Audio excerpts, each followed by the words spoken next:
विकासखंड झंडुता के अंतर्गत ग्राम पंचायत बड़गांव के गट्टी में श्रीमद् भागवत कथा के छठे दिन आचार्य शिव कुमार शास्त्री ने बताया कि किसी भी प्रकार की पूजा अर्चना के लिए पुरुषों को धोती पहनना चाहिए। उन्होंने बताया कि यह सनातन की प्राचीन परंपरा है। उन्होंने बताया आज भी कई स्थानों पर पुरुष के लिए पूजा के समय धोती पहनना अति अनिवार्य नियम बनाया गया है। उन्होंने बताया पाश्चात्य संस्कृति की चकाचौंध में धोती पहनने का चलन बहुत कम हो गया है।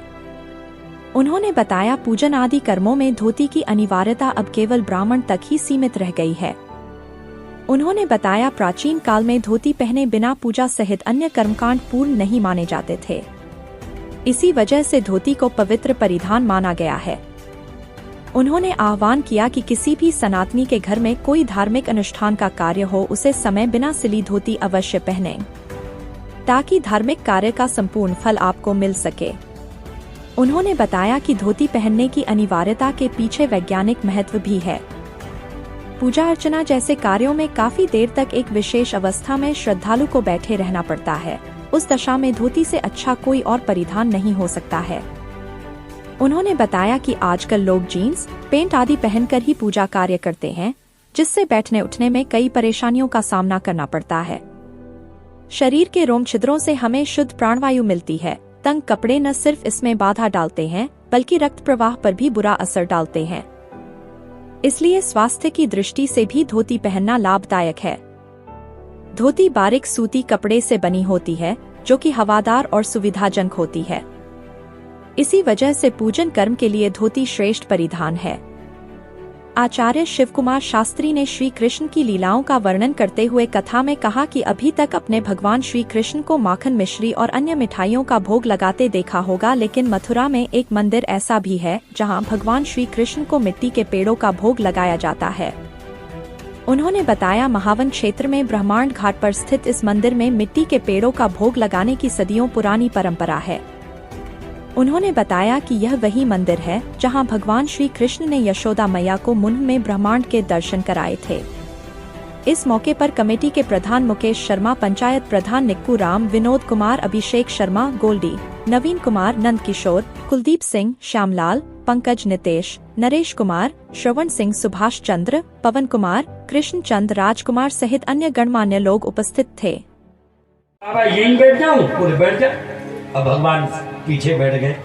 अजय नंदराय जी ने शालिग्राम भगवान का स्नान करवाया और स्नान करवाने के बाद फिर नंदराय जी माला जपने बैठे, नेत्र बंद करके माला हाथ में लेकर के, और भगवान धीरे धीरे मंदिर के भीतर गए और शालिग्राम भगवान को उठाया और अपने मुंह में डाल करके नंदराय जी के पीछे बैठ गए, मुंह फुला कर।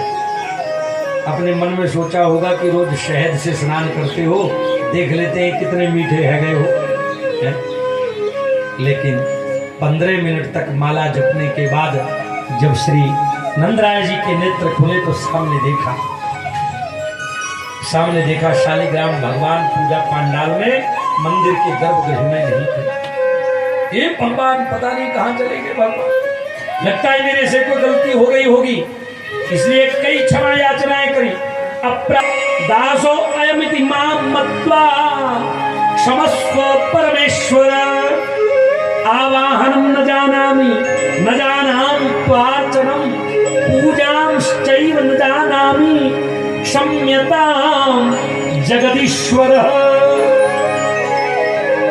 मंत्रहीनम क्रियाहीनम भक्तिहीनम जनार्दन, यत् पूजितं मया देव परिपूर्णस्तु सदा मम, इत्यादि अनेकों क्षमा याचनाएं करी। तो शालिग्राम भगवान सामने आए ही ना। अरे आएंगे कहां से, वो तो श्रीमान जी के मुंह के भीतर बैठे हुए। सामने देखा नहीं थे, अगल बगल में देखा नहीं थे, जब पीछे मुड़ करके देखा तो कन्हैया आंखें मीच करके और मुंह फुला करके बैठे हुए थे। नंदराय जी ने कहा, ए कन्हैया, तेरे मुंह में मेरे भगवान है क्या? तेरे मुंह में मेरे भगवान ने सच बोल दियो। ऐसे भगवान नाटक करने लगे। नंदराय जी ने एक कुलचा लगाया पीठ पर, शालिग्राम भगवान मुंह से निकले, सीधे सिंहासन पर जाकर के विराजमान हो गए। वैसे भगवान तो ये लीला करके ये कहना चाहते थे कि बाबा आज तक आपने पत्थर विशेष की पूजा की, अब मैंने इन्हें अपने मुंह के भीतर रख करके इनकी प्राण प्रतिष्ठा की, अब इनकी पूजा करो। लेकिन नंदराय जी को क्रोध आया, उन्होंने तुरंत कन्हैया को कान से पकड़ा, तो कान को मरोड़ करके काट